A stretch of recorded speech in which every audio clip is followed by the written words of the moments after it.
Hi, welcome to Blockbusters. This is Amir, Chief Revenue Officer at the Market Across Group. We are here with Tricia Wang, CEO of the Advanced AI Society, and Michael Casey, Chairman of the Advanced AI Society. Welcome. These guys are dear friends of mine, so I'm privileged and honored to have both of you here in our open and free-for-all conversation. Um, I'd love if we can start with maybe brief intros, by each one of you. Maybe Tricia, you can begin, and kind of what led you to this thing that we're doing, this AI thing, in This AI thing. Why are we all so crazy in this yes. space? Well, really, my background is this is the perfect bring together of two backgrounds I have that never could really come together, which is all my work advising enterprises on their data strategy and data infrastructure, and really with the rise of big data, how to take advantage of it as an asset and not just treating it as a cost. And then on the other end, I always was in blockchain and crypto, but those worlds were so separate. I founded the Crypto Research and Design Lab with Sheila Warren, and Michael Casey was one of our advisors. But those worlds never spoke to each other. It was really Michael. I blame Michael for calling me up and was like, "You took a break from crypto, because some of us had to take a break after FTX." And he was like, "It's time to come out because the perfect use case has happened." And he's like, "And your background is needed," because he had this vision this entire time that was all about enterprise adoption. And we know that these worlds have been very separate. It's been like Web3 and cryptos like on one end, and you have enterprise on the other, and like only those, few enterprises are willing to cross the line.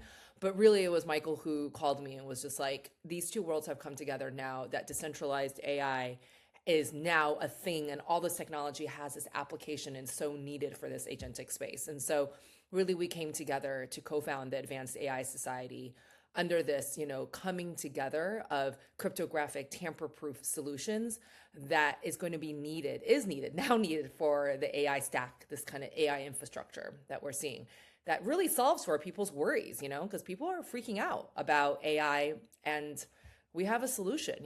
This whole community has been building it over the years.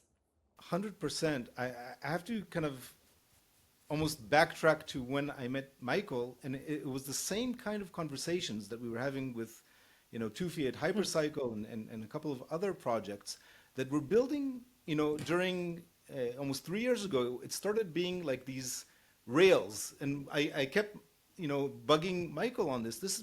All these companies are building this dark fiber network, all of these huge infrastructure, and when is somebody going to be doing something that's of value and, actually, unlocking this space? When is this space having a Dropbox moment, something that works, that starts to work? And Michael is prolific. I've seen him more on stage, at many a consensus, and his writing, of course. And maybe Michael, can you give us your side of the intro? Yeah, it's funny. I mean, I was actually on a podcast. Thank you for that kind introduction. I was on a podcast this morning. It's my second one of the day, and this one was sort of more about crypto. And of course, I took the story right back to AI, the Advanced AI Society, proof of control, and everything we were doing. But one of the things that came up was like the storytelling challenge that we've had in crypto. That's pretty much what my job has been as a journalist, as a writer, as somebody just is trying to get the great, the normies, as we call them, essentially the billions and billions of people who are not in crypto to understand why it matters. And it's always been a challenge, right? Because it's sort of been nebulous and difficult to explain.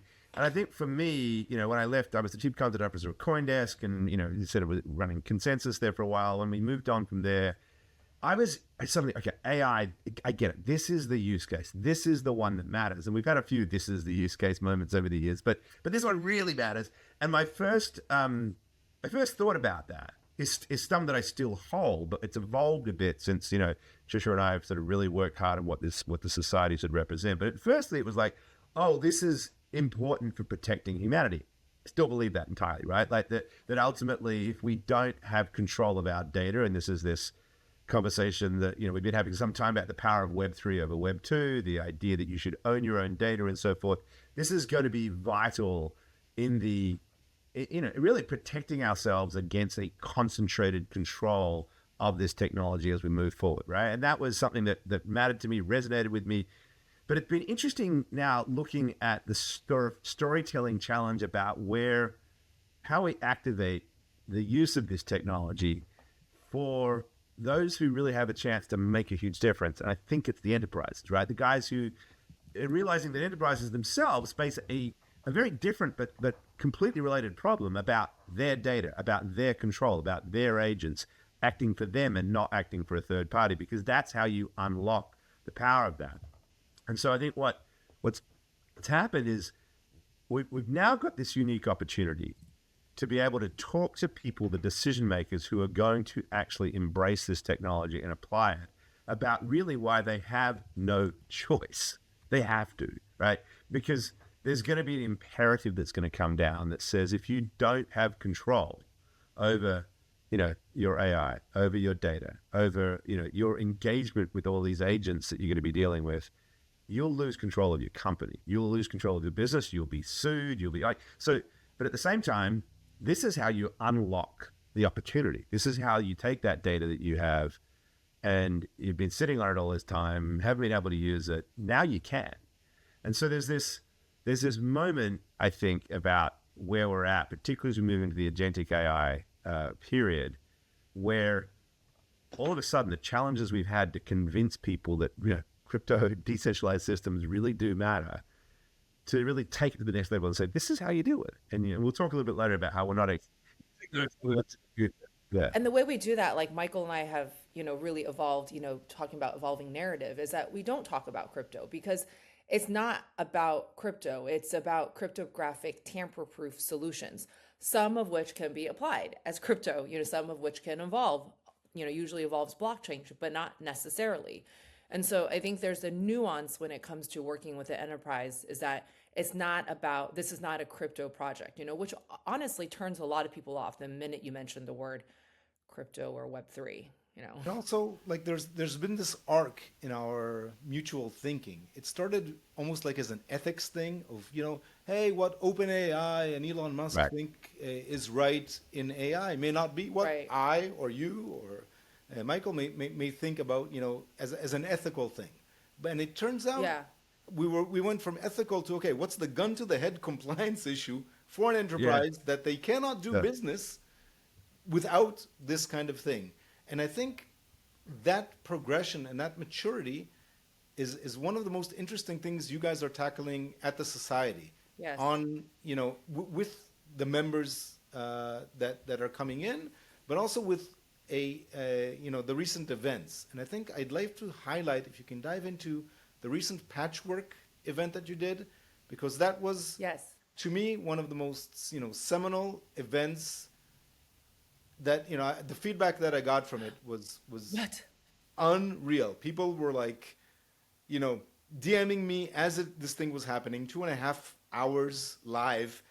People that were with me back in 2016 in the ICO era, they're like, wow, Amir, you're in this? Wow. Amazing. This is like, and all these like different conversations. So I'd love to kind of, if you guys can, fill our audience in on what the hell happened, how did this come about, what was discussed, and maybe we can dive into a little bit more on the issue stuff. Well, I think it's really incredible. I think we really hit a nerve. This really evolved out of our collaboration with Project Nanda at MIT with Ramesh Reskar, who is building out this agentic architecture.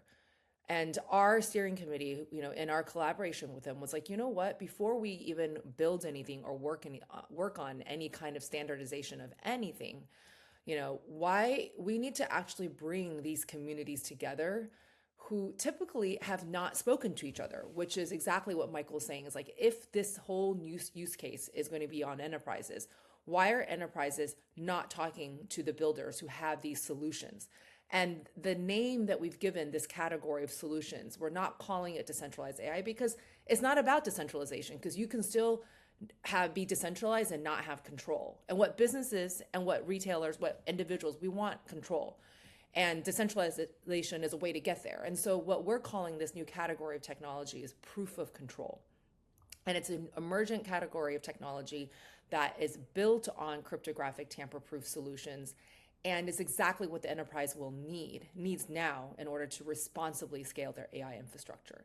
And so we said, but these two worlds don't know about each other. And it's exactly what you were saying, Amir, which is that historically, this has not just been an ethical battle, but it's been like also a moral, ideological battle, which is Web3. And, that's why Michael's saying we have a storytelling issue, and Michael being the master for storyteller, really, we came together noting like Web3 essentially does not respect hyperscalers, does not respect enterprise. If anything, they're very much like, we are not them, there's degrading names, like even normies, and just like really, we have some bad habits, right? Of referring to the other side as like, those are the centralists, and we are into decentralization as ideology. So we were like, you know what, we need to get rid of that. And how about we just not mention the words Web3? We're not saying like you can't mention it, but we just didn't talk about it. It was like, it's unnecessary. Let's actually talk about the problems that need to be solved by enterprises that affect all of humanity. We all use Google.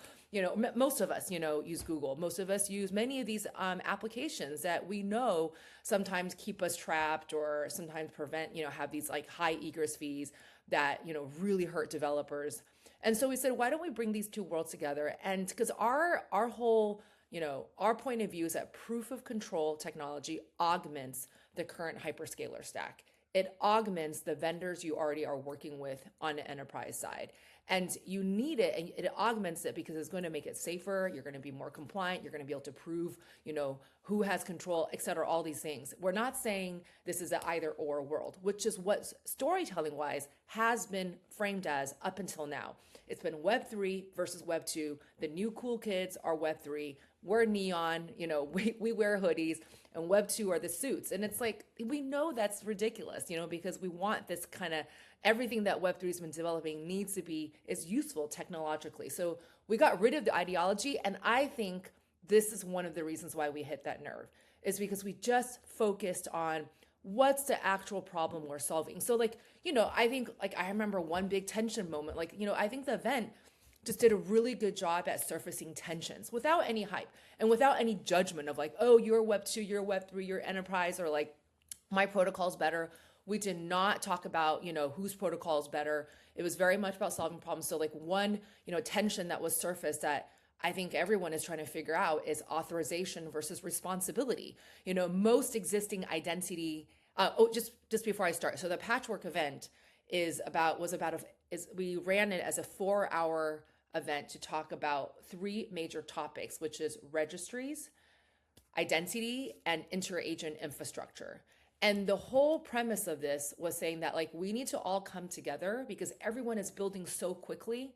And there's so many new organizations happening, so many new companies, that we need to just take a pause before we all go off for the holidays, for all the holidays around the world. So we were like, we got to get this in on December 4th so we can get this in and people can just take a pause, not from the work, but it's almost like a breather to be like, oh, what are you doing over there? What are you doing? So that's the way we framed it. It was like, let's take a community breather and learn about what everyone is doing. And I think that kind of framing really set the energy for the space. And so it allowed these tensions we've all been kind of grappling with. We were able to put words to it. So one of those tension moments I remember was that really everyone was so into. And we had within the 2 week, we only promoted this for 2 weeks. And thanks to you being a partner and many other partners, we had about 400 people register. We had about 400,000 people watching on the live stream. We had 90% engagement. That's unheard of for an online event. I was like, oh, maybe couple nerds will want to stay up, but it's we really had a powerhouse lineup from Cisco to Google, MasterCard. to Mir. We had Hedera, right? MasterCard. We had GoDaddy. We had just IEEE. really great people coming to talk about IEEE, Linux Foundation. Exactly. Exactly. Who's not there? Everybody was there. Yeah, FOMO, Yeah. right? If you're not there. And so one of the topics that got surfaced that I don't think would have been possible to surface if it were not for all of these players that we just named, was the tension of authorization versus responsibility in the agentic age. is that what happens when these agents become autonomous and they don't, in order to actually make agents useful, they need to leave your boundaries. They need to go off-prem, whatever the equivalent of this is in the agentic space now, right? Is that they need to go out and interact and do stuff, on your behalf. And you need to have many agents. So in this kind of world where, we need to, most identity and authorization systems that we have now that we've designed security wise in the enterprise infrastructure, that is, the infrastructure of the world, is just, was this allowed? Right. But really the shift needs to move from enterprises need to answer who is responsible when this causes harm.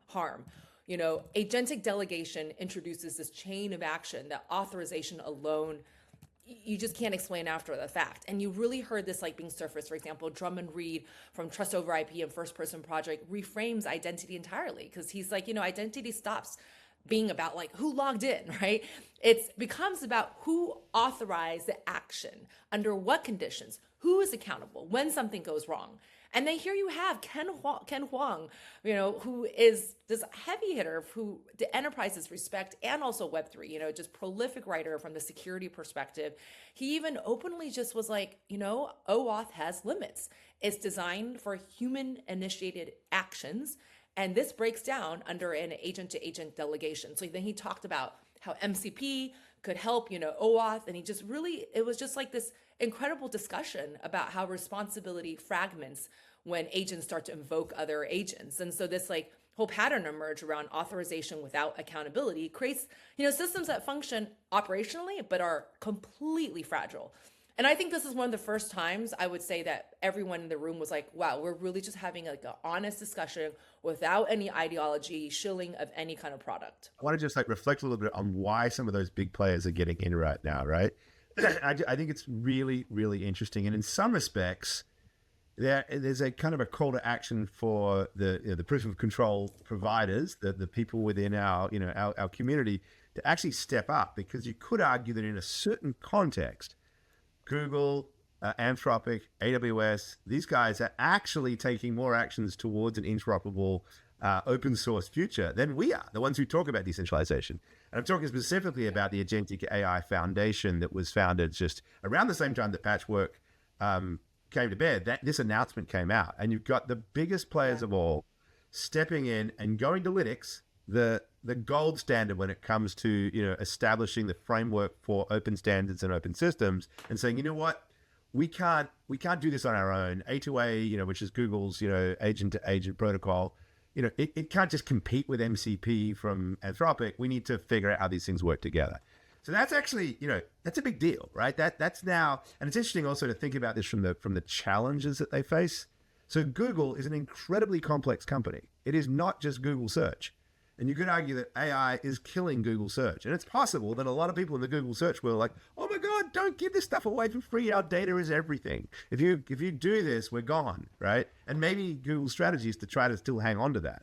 But at the same time, you've got, Google Cloud and the guys building A2A and all these things are saying, you know what, we have no choice but to go out and build these things in an open, structured way. What I think is, again, and we will say this till the cows come home, that is missing is the proof of control framework to what they're doing. So that's where we can step up and say, all right, these big guys are now actually having the right conversation about how their technologies need to work together to create the context, the framework for the agentic AI economy to work across the world in the spirit of the early days of the internet, really. And now we can bring to them the tools that allow the companies and the individuals who should have authority over those agents to be able to maintain that authority and prove that authority. So this is a big opportunity. This is a turning point that I think is really big. It could go either way, right? We still don't know where this is all going, but there's a positive sign in the fact that all these players are actually thinking about and talking about the right thing. And I think a lot of what's been discussed is around the unlocks, right?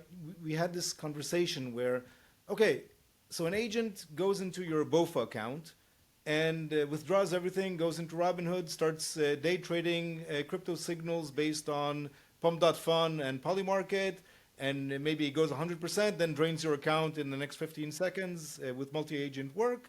all technically feasible today? And who's on the hook? How is this thing FDIC insured? Who, I'm Bob, somebody drained my account. I don't know how the hell this thing works. I had a fat finger issue, or I messed up. Am I still to blame? Because, I had, I pressed on some agent to start day trading on my behalf. All of this kind of stuff. I'd love to kind of understand if, your conversations with the enterprises that you've been having, and maybe the projects, have you been feeling these unlocks at your fingertips? What's been like, wow, I heard this amazing new use case. It's keeping me up at night. Well, I want to say that, like, I think I agree that what happens is that the agentic space brings a new kind of complexity to the trolley problem, right? Which is like everything gets exponentially more complicated of who's responsible. And what we see happening in our conversations with enterprises is that they know that, and that's why you don't see these we don't have true agentic behavior yet. There's a lot of building out of the infrastructure, but enterprises know that they need control because ultimately it's really about who has control and what controls have you put in. It's not just who has control, but what controls are you putting in along the AI stack to prevent that. And that's what we're seeing is, in terms of talking to the community, I think the first step is finding out what are the right tooling that we need to even put those controls in place, because that fear is real for enterprises. They know that, which is why when you talk to anyone who is doing agentic work in the enterprise, they're not leaving the premises. They're not actually truly interacting in this kind of dream autonomous world. And we, certainly we have not launched agents, right? Individuals, we're not ready to let them loose yet. They need they're like children, right? And that's what Takai's book, Raising AI, is talking about, is like, these are like children and we need to raise them up. And so as we raise them, as with any kind of parenting, you have to ask, what are the right tools to help you raise? And so this is what we're doing here at the Advanced AI Society, is saying, we're here to identify the builders who are actually making tools that the enterprises would want. And one of our newest, community members, Edge and Node, for example, from the Graph protocol, they have this incredible product that they've just launched. It's called Ampersand. And it's essentially the front end to managing agent swarms, to your agents, one agent to thousands of agents. And it's a UX dashboard. And it literally looks like a dashboard. It's familiar infrastructure, because right now a lot of this agent work is still happening on the command line. And so it's not accessible to people who are not operating on that level. And you should not be just, randomly vibe coding your agent. Like, that's, how do you check if your coding works, right? And so this is where, I think once enterprises find out about, products like Ampersand, where they're able to, on a dashboard, be able to put those controls in, just like your bank account, to be like, if anything withdraws over X amount, trigger this, and it works with any protocol. And you can have that flexibility to observe and watch your agents. I think then we're going to start to see these breakthrough use cases. But that's why a lot of this work right now, we wanted to look at what's happening on the standardization level, because you see all this infrastructure being made, MCP, A to A, and agency, but we have to now figure out what are the missing tools to that, because certainly the enterprises don't have the tools alone by themselves. And this is where the proof of control technology comes in from our members. So we were talking almost about a permissioning dashboard on my end, where I would say this, all the agents, whatever they do, one, you're not draining money from my account. Two, you're not speaking on my behalf to any third-party legal entities. Checkbox 1, 2, and 3, this kind of stuff. So yeah, exactly, absolutely amazing. And it's amazing. Have you seen that? It's like it's just coming to the market. Exactly. No one is even talking about this. All we're seeing on the enterprise side is, listen, we're not going outside of our walled garden enterprise. LLMs, please do your magic only on our verified data sets. You are not to touch anything. I don't want any hallucinations. Run the numbers on this Excel. Thank you very much. Save me a couple of programmers, on some pretty well-defined tasks. will take that bump in productivity, and of course bullet points for the future, for the investors as things grow. So I think that's what really like got the hairs on the back of my neck standing up at Patchwork, was the fact that we're starting to get into the detailed conversations. We're starting to get into, okay, you're running into, how the hell do I insure this? What are the 3 checkboxes you need to do? How do MasterCard? What's keeping you up at night for like handling autonomous transactions? Because what happens when somebody files a chargeback on $75 chargeback on microtransactions, like 1,000 transactions? Suddenly, the business model breaks, and all of this kind of stuff, kind of one keeps me interested in 2 things. One is, who would be the ideal candidate to partake in this conversation as a member of the Advanced AI Society? If you can kind of dive into, is this startups? Is this enterprises? Who would be a go-to good partner? Who are you looking for in terms of, potential, partners and members of the Advanced AI Society? And maybe we can, as time is drawing near, maybe we can wrap up and understand a little bit about your upcoming events in the near future. I know you guys are going to be hanging out in Davos, which is absolutely amazing, actually on the White House, American Government House. But also, I'd love to hear more. What's exciting is that you get to be the first to hear about our proof of control initiative that we're soft launching right now, this very moment.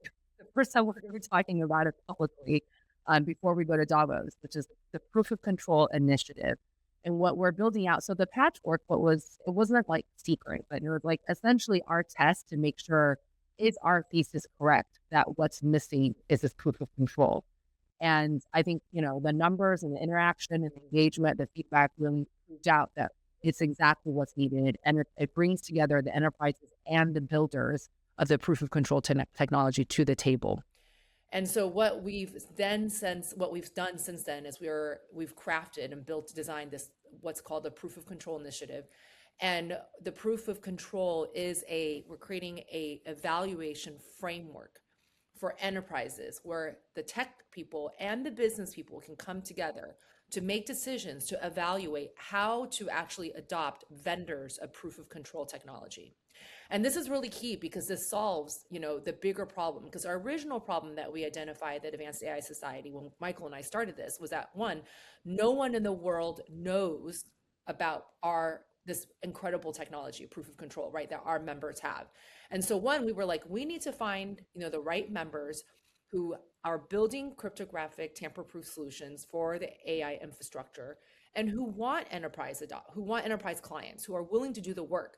And that is like that narrows down lots of people, because a lot of companies in the Web3 space, decentralized AI companies, are like, we don't want to, enterprise customers. We're all about retail and we only want to serve Web3. So we're like, great, you do you, but we'll find the ones who want to like actually have enterprise clients, and we'll work with you to activate the market. And as an industry association, we will represent this market. But really the second problem is much bigger, is even if we were to succeed wildly in activating this market for making it it's essentially a communication and marketing exercise, is, well, how are our vendors going to be evaluated? Before you go into a large enterprise contract, and this is where my experience on the enterprise side comes in. It's like procurement, legal, the chief privacy officer, everyone, the board has to understand comparing apple to apples, of what does this offer us? How do we actually assess this is the right kind of tooling and compare and contrast? And right now we don't have that. So this is why the proof of control initiative has been launched as an evaluatory framework along 5 different pillars that make up the proof of control, which is proof of privacy, proof of portability, proof of verifiability, proof of security, and proof of identity. And then within those, we will be breaking it down to like proof of compute, proof of storage. But these are the 5 pillars that really make up proof of control. So what this means is that we're looking for specifically 3 types of communities to join in this initiative. What we're saying is we want the key builders of proof of control tech to come along And so this is why, we're talking to companies like Edgenote. This is why our members like Near, Hedera, Filecoin, Secret Network, Hypercycle, they're here to come. They have the technology. And then we're saying, come and be founding members of this initiative along with enterprises. The enterprises, name any company in Silicon Valley, and they will be in the proof of control initiative and come sit in the same room and co-build, co-design this evaluatory framework. Because this means that when you actually are ready to sell your technology in, you're not going to be going through a typical sales track. You're going to just be, a peer who has designed the evaluatory framework to say, how do we adopt, how do we adopt, ampersand, how do we adopt, Near's protocol, one of their products. And so this is the proof of control initiative, is that we're looking for, builders of proof of control technology. And we're going to be inviting enterprises who are interested. So, any of these enterprises, from Google to Cisco to MasterCard and GoDaddy, we'll be inviting them all, anyone who's already involved in Patchwork, and we're going to be widening the pool, obviously.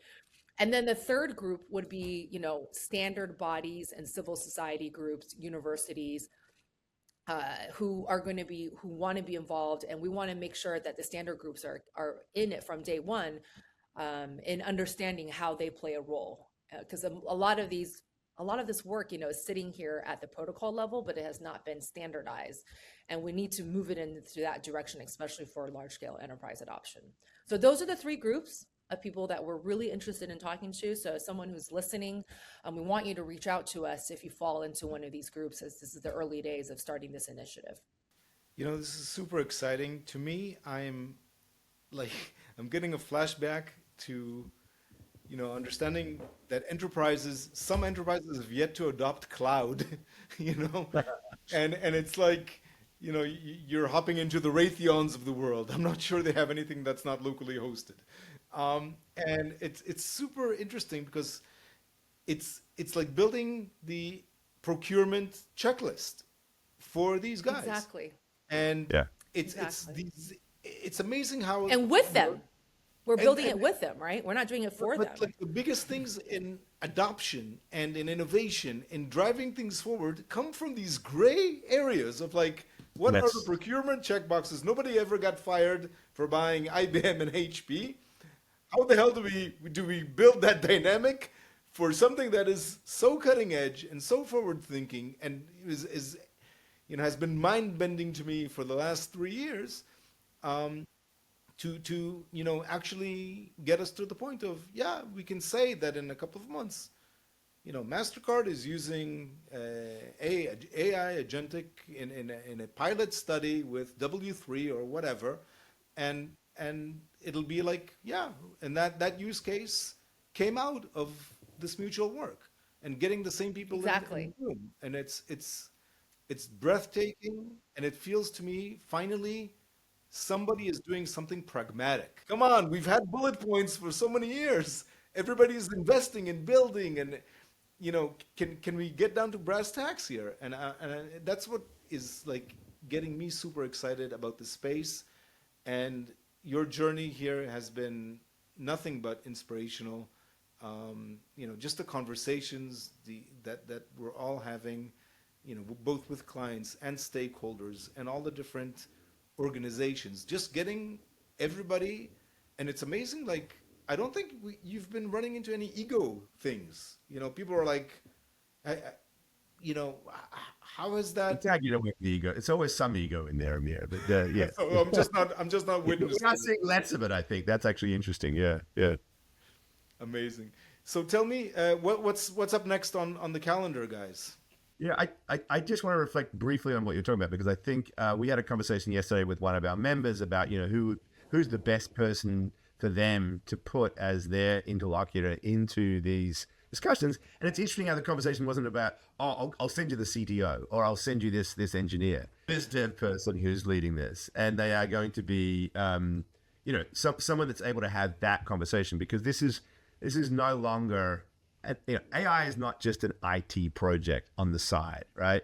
Exactly. It's an enterprise-wide challenge, an enterprise-wide opportunity. And somebody said the other day, it's a board-level concern, right?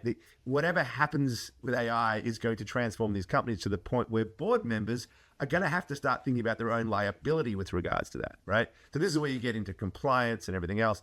Point being that the conversation around this and how we're going to shape this evaluation framework has to be from the concerns of the everyday business people. And I think also, this is where I'll use this as a segue into one of our events that's coming up, but we talked about the Edge and Node dashboard, and look, Ampersand, ampersand, right? I mean, when we talk, a lot of people talk about the post-web era, and this idea is that the web in the AI age is going to go away because agents don't need web pages, and that's entirely true, right? If I'm an agent, I'm not going to be scrolling down a web page and clicking this thing to read. I'm just going to be reading code, right? And I'm going to be talking to another agent that's doing the same thing. So the web supposedly disappears. But if you just talk about that, you assume that the humans disappear. And then at the end of the day, you still need that human anchor. You still need that human authority. And that's where something like, the ampersand dashboard comes in. But I'll say one thing more, and that is that you also need provable human authority, right? So one of the events that we're doing, this is the second one, I'll come to the Davos thing after that. But one of the things we're putting on February 23rd is the Summit on Human Agency. And this is led by H2H, a company that's affiliated with the Advanced AI Society and is very tied to the First Person Project, which is it's a mix of a proof of personhood credentials and credentials that give you a proof of a verifiable relationship. And this emerged, it's an open source project, emerged out of a variety of different groups within Linux, but also Berkeley and Harvard and a whole lot of other players. And creating an open standard on how do we prove your humanity and how do we prove your connections to other people, to teams and others in ways that do not require biometrics, thank you, tools of humanity. It is a different approach to how you establish that, right? So this system needs to be absolutely integrated with all of the proof of control, agentic AI stuff we're talking about. How do you have that anchor? You gave the analogy of, Tricia, of the, raising the AI child.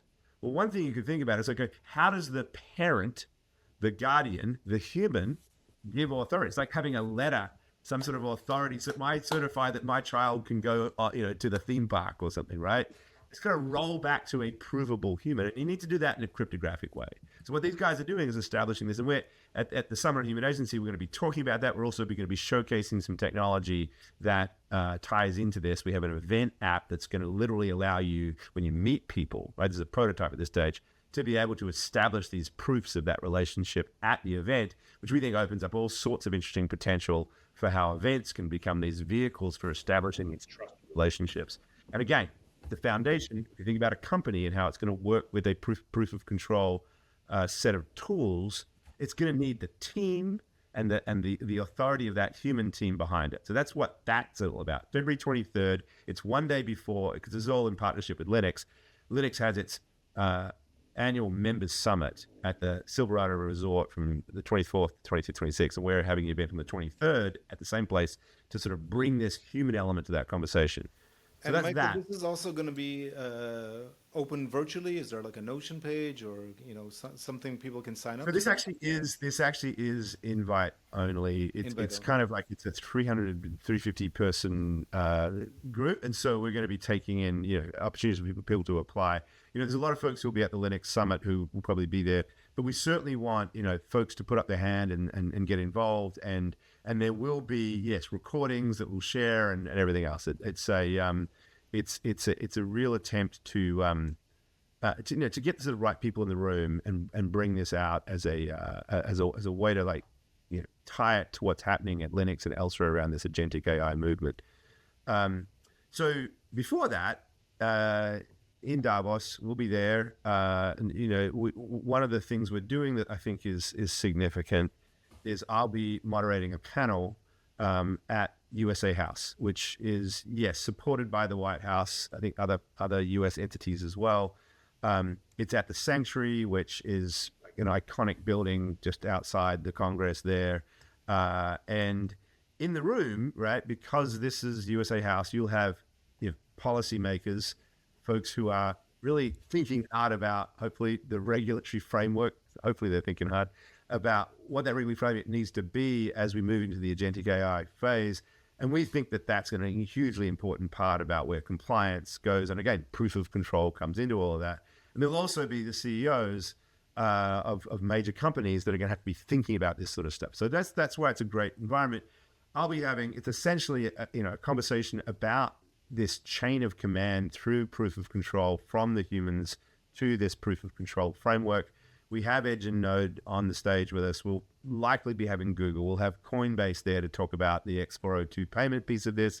And we're trying to bring in another big player as well. We've got some interesting names. So like some sort of like the people at the cutting edge of this in that environment, talking about, what this means for mainstream companies and for policymakers as they establish the rule set for how agentic AI evolves. That's what that's all about. We've got a few other things we'll be doing around town.